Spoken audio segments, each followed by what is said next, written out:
So I get sentenced for the first time upstate to a 2 to 4 bid. Now, we all know when it's your first time up north and you're getting those kind of low numbers, usually is a little process you go through, the Ulster County as opposed to downstate, which is a much harder sentences. So you go to Ulster and you get either classified, they either send you to shock, depending if your crime is either violent or non-violent. You go to the shock program where you get probably to do 6 months and you get a little furlough to go home. So if not, you get sent over to a camp. And a camp is different than like your average jails where you have gates and barbed wire fences all over the place. A camp is you probably can drive right past it upstate and not even realize it's a prison. The only distinction you will have that it's a prison is that you will usually see a flag post that'll have the flag of the POWs, the American flag, and the state of New York flag. Those 3 flags are flown. That usually lets you know that that's a correctional facility because even the signs, and they're really usually low key. There's a saying that says in the war, when you're behind a wall, it says that the walls are not meant to keep you in, it's meant to keep people out. So that notion still applies in any jail. Anyway, so I go to the camp, and I go to Camp Georgetown. And in Camp Georgetown, it's pretty much like dorms. It's real small. It's well groomed. I mean, there's like maybe 2,000 people there maybe, and everybody has to be employed. So there's like OD people mowing the lawns, trimming, painting. I mean, you've never seen such a better kept facility. And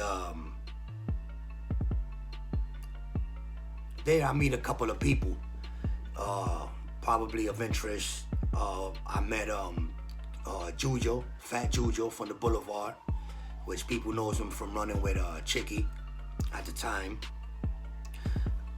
There was this wrestler also named Ralph Maska. He's actually an interesting character because while we was there in the facility, he actually managed to have his tapes of his fights shipped over to the jail.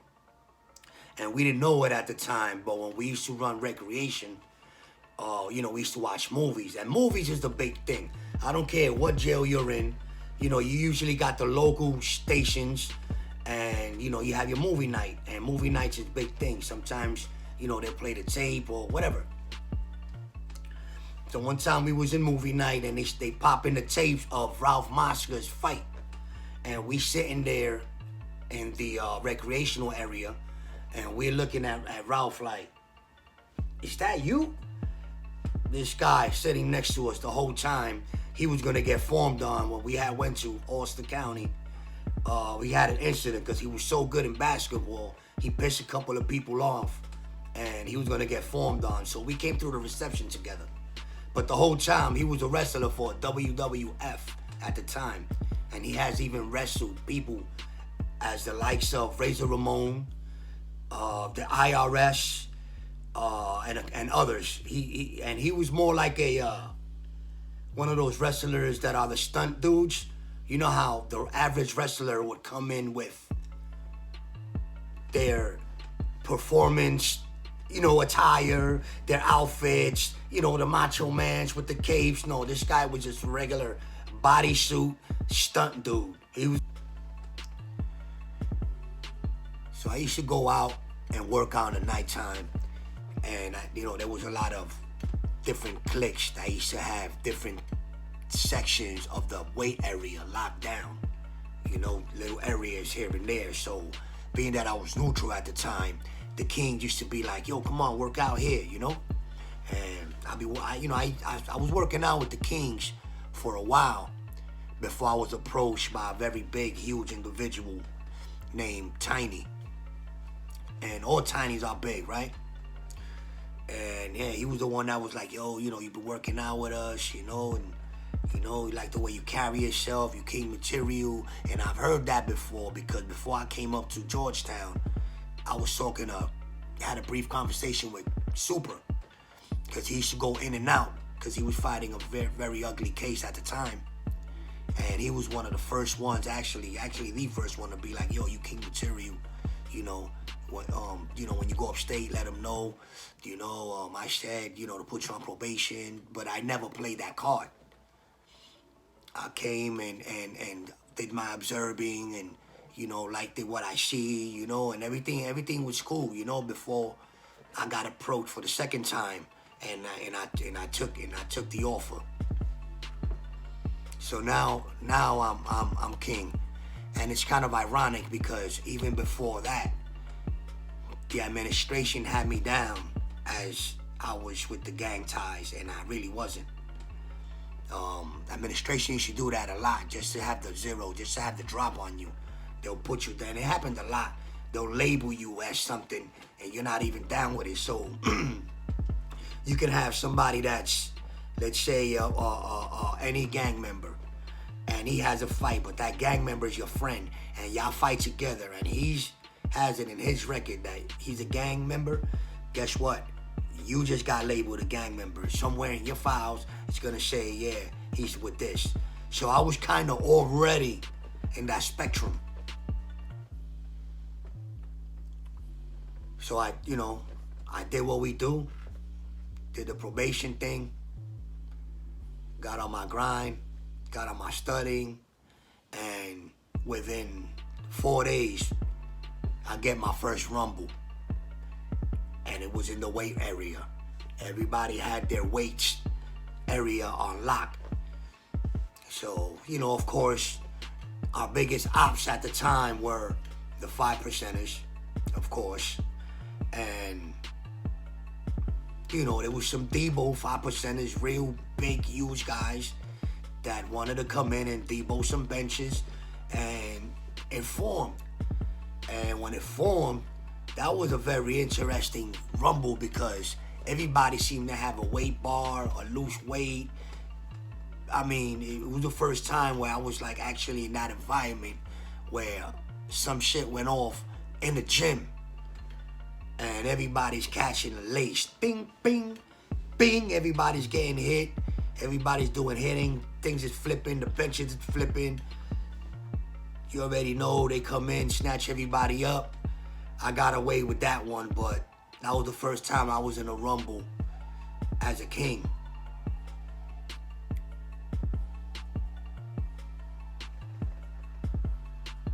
Yeah, that was my first rumble, and I was so eager to rumble that I literally ran across the gym, hopped off a bench, and before I could even get to where I was going, which I was airborne, I hit somebody was holding a barbell, and I smashed my face right into it and caught a speed bump. Right up on my eye. And I remember when the cops and everybody was coming and everybody was getting in trouble for that. People was like running back to their dorms because, you got to sign in and sign out. Things like that. People was going back to their dorm and people was getting pulled back out because, you sign your name on a logbook and people was getting pulled back out. So I remember I had a speed knot, and they were so fixated at looking at your hands because that's the thing. Whenever you get into a fight or something, or cutting or slashing, the first thing they're going to come look for is your hands. They want to see bruises. They want to see splash marks. They want to see blood. And you're it. The second thing they look for, they look at your clothes. Make sure, you don't got no blood or anything that does not point you that you was at the scene of what was going on. So I had a speed knot like above my eye now, and they called people out. It was nighttime, and looking at people's hands, and it was so fixated on the hands I didn't even realize I had the knot. So a couple of people got drafted out of there, and everything went back to normal real quick. But that's how hair-triggered camps can be. 1 minute you're chilling, everybody's outside with a big mug of coffee, watching TV, working out, minding their business, and hair trigger, something always. It's a clique, it's a group, somebody's always not on the same state of mind. But yeah, but the whole secret to that is you gotta adapt to your environment. If you're in a camp, you're not gonna be bidding like you're on a medium or in a max, because you're not gonna last there. Just like if you're in a max, you're not gonna bid like you're in a camp, because you're not gonna last there. So it's about adapting to the environment. But one thing that doesn't ever change is the fact that all it takes is just that one little hair trigger and everything goes apeshit and changes everything. One thing that's very important to add that I felt I had to wait till the end to say it is that before you go sleeping on them camps, just know that it's because of the camp that I kind of got nice with my blacksmith game. Those of you who don't know what that means the sharpening of any object and forming them into a forged weapon. Preferably a knife, a poker, a shank, a pick. You have so many vulnerable jobs over there. Scrap metal, chopping wood. You're out in the hood, sweeping stuff up. You're shoveling snow. You're finding things. You're finding all kinds of sharp things and all these different things now. I'm not gonna say that I was doing it, but some people get real nice also in smuggling. Blacksmith and smuggling is something that you take with you throughout any era or any bid that you do. These are things that you can't run from. Once you know these things will be put into use. The sharpening, smuggling, the knowing how to move with it and all of that stuff has to develop somewhere. And being at that spots like that, we're vulnerable, we're real minimum security, people will bring stuff back just for wreck, even if they wasn't going to use it. Just to have something to do. People who's out there forging shit. Big shit. Them taking them up to the woods, spiking them down on the ground, and then don't ever look back. The update on Camp Georgetown currently is that the facility is being under construction to become a yoga retreat center. A yoga retreat center. I know they closed Gabriel's, but I didn't know that they closed Camp Georgetown. But apparently, according to the internet, they did, and it's currently being looked at into being converted into a yoga center. And all I gotta do is say is that before you lay that mat down, please canvass the area because they are sharp objects all over the place. Peace.